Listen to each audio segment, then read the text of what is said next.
5월 21일 오늘의 말씀은 잠언 11장 16절에서 31절입니다. 유덕한 여자는 존영을 얻고 근면한 남자는 재물을 얻느니라. 인자한 자는 자기의 영혼을 이롭게 하고 잔인한 자는 자기의 몸을 해롭게 하느니라. 악인의 삭은 허무하되 공의를 뿌린 자의 상은 확실하니라. 공의를 굳게 지키는 자는 생명에 이르고 악을 따르는 자는 사망에 이르느니라. 마음이 굽은 자는 여호와께 미움을 받아도 행위가 온전한 자는 그의 기뻐하심을 받느니라. 악인은 피차 손을 잡을지라도 벌을 면하지 못할 것이나 의인의 자손은 구원을 얻으리라. 아름다운 여인이 삼가지 아니하는 것은 마치 돼지 코의 금고리 같으니라. 의인의 소원은 오직 선하나 악인의 소망은 진노를 이루느니라. 흩어 구제하여도 더욱 부하게 되는 일이 있나니 과도히 아껴도 가난하게 될 뿐이니라. 구제를 좋아하는 자는 풍족하여질 것이요 남을 윤택하게 하는 자는 자기도 윤택하여지리라. 곡식을 내놓지 아니하는 자는 백성에게 저주를 받을 것이나 파는 자는 그의 머리에 복이 임하리라. 선을 간절히 구하는 자는 은총을 얻으려니와 악을 더듬어 찾는 자에게는 악이 임하리라. 자기의 재물을 의지하는 자는 패망하려니와 의인은 푸른 잎사귀 같아서 번성하리라. 자기 집을 해롭게 하는 자의 소득은 바람이라. 미련한 자는 마음이 지혜로운 자의 종이 되리라. 의인의 열매는 생명나무라. 지혜로운 자는 사람을 얻느니라. 보라, 의인이라도 이 세상에서 보응을 받겠거든 하물며 악인과 죄인이리요. 잠언 10장 1절부터 15장 29절까지는 솔로몬의 잠언의 첫 번째 부분인데요. 각 구절에 반복적으로 의인과 악인을 대조하는 형식을 취하고 있습니다. 저는 오늘 본문을 묵상하면서 의인, 지혜 등의 선한 단어들에는 동그라미를, 악인, 어리석음 등의 악한 단어들에는 세모를 그려보았습니다. 각 구절에 하나의 동그라미, 하나의 세모가 있게 되는데요. 매일 성경책을 가지고 계시다면 여러분도 한번 해보시길 권합니다. 이렇게 하면 어떤 구절들은 17절처럼 인자한 사람은 자기 생명을 이롭게 하고 잔인한 사람은 자기 몸을 해친다 하고 선한 내용이 앞에 나오기도 하고, 다른 구절들은 18절처럼 악인에게 돌아오는 삭은 헛것이지만 정의를 심는 사람은 참 보상을 받는다 하고 악한 내용이 앞에 나오기도 합니다. 저는 이과 출신이어서 다양한 구절들이 예측 가능한 패턴으로 나올까 궁금했었습니다. 예를 들면 두 구절은 선한 내용이 앞에 나오고 그 다음 두 구절은 선한 내용이 뒤에 나오던가 하는 식으로요. 하지만 막상 그런 패턴은 발견할 수가 없었습니다. 그래서 잠언의 저자는 이과 취향은 아닌 사람이었겠구나 라는 생각을 했었는데요. 어떻게 보면 그렇기 때문에 지루할 수 있는 내용을 더 긴장감 있게 읽을 수 있었습니다.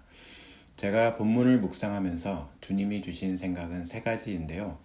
첫 번째는 우리의 삶이 이처럼 수많은 다양한 모습으로 의인과 악인, 의의 길과 악한 길, 하나님이 기뻐하는 길과 하나님이 기뻐하지 않는 길의 모습을 띠게 되는구나 하는 것이었습니다. 둘째로는 본문 각 절에서 정해진 순서 없이 랜덤하게 등장하는 선과 악의 순서처럼 매일매일의 선택의 순간에 선한 길을, 지혜의 길을 선택하는 것은 모르면 3번을 찍어라처럼 쉽고 간단한 것은 아니라는 것이었습니다. 근신하라, 깨어라, 너희 대적 마귀가 우는 사자같이 두루다니며 삼킬 자를 찾나니 너희는 믿음을 굳게 하여 저를 대적하라. 이는 세상에 있는 너희 형제들도 동일한 고난을 당하는 줄을 알미니라. 베드로전서 5장 8절에서 9절에 나온 내용처럼요. 이처럼 깨어있지 않을 때 우리를 밀가부르듯 하려고 청구하는 사탄의 밥이 되어서 비참한 처지에 빠지게 된다는 것을 다시 기억하고 날마다 숨쉬는 순간마다 하나님을 바라보고 의지해야 함을 생각하게 되었습니다. 본문을 묵상하면서 했던 세 번째이자 마지막 생각은 오늘 말씀대로 정말 의인은 복을 받는가? 라는 고전적인 질문이었습니다.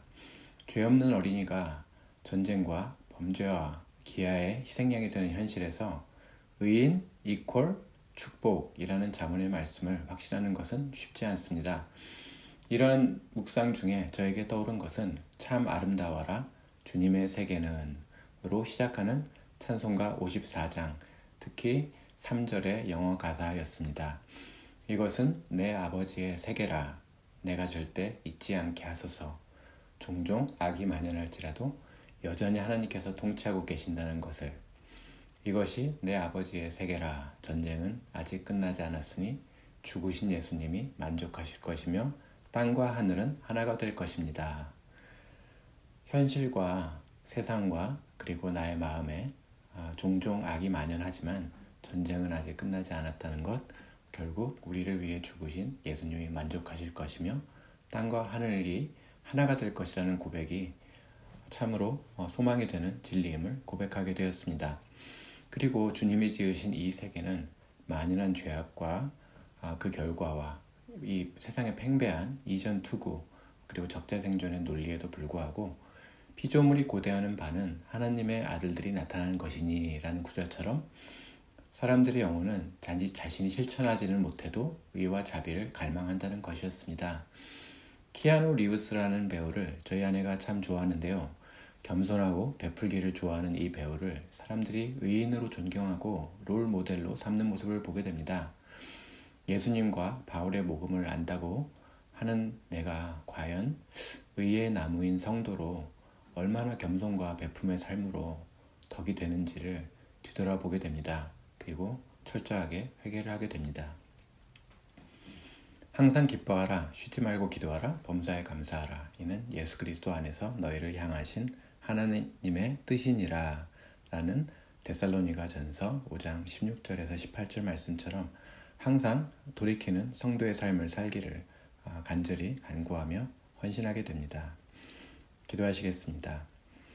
하나님, 세상에 그리고 내 안에 의의 길을 선택하지 못하고 이기심의 논리에 종이 되어서 초라하게 자기중심적인 삶으로 사탄의 놀이개가 되며 살아가게 되는 것을 회개합니다. 저희로 하여금 종종 악이 만연할지라도 여전히 하나님께서 통치하고 계심을, 전쟁은 끝나지 않았고 죽으신 예수님이 만족하실 것이며 땅과 하늘은 결국 하나가 될 것임을 기억하고 항상 기뻐하고 쉬지 말고 기도하는, 범사에 감사하는 의의 나무에 성도의 삶을 살도록 저희를 살리고 이끌어 주세요. 이 모든 것 의와 생명의 주인이신 우리 주 예수 그리스도 이름으로 기도드렸사옵나이다. 아멘.